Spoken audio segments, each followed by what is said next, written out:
What's up, Moto fam? So, the 2024 bikes have been released by KTM, the XCs, the SXs, and now the XCWs and the XCs.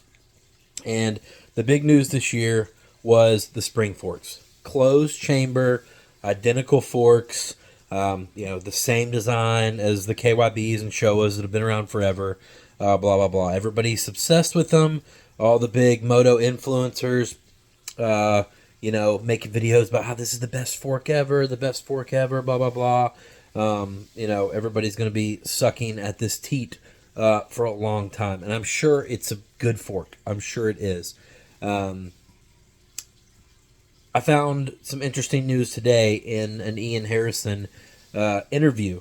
And it's that Cooper Webb and Aaron Plessinger are running production style forks on their SXF 450s for outdoors this year. Obviously, it's not a complete production fork, but in his words, it's 90% the same. Obviously, the valving's different. There's internal changes, but it's production tube and all that stuff. Now, even more interesting, Plessinger is running the track shock, I believe, or the factory shock, whatever they're calling it.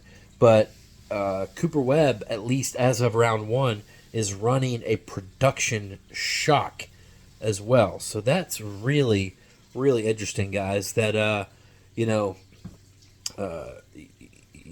oxygen and nitrogen is plenty good enough for these guys, but it just wasn't good enough for 90% of you all that hopped on the the hateful air fork bandwagon. But you did enough complaining. You got your forks, and I'm glad. I'm glad you guys will.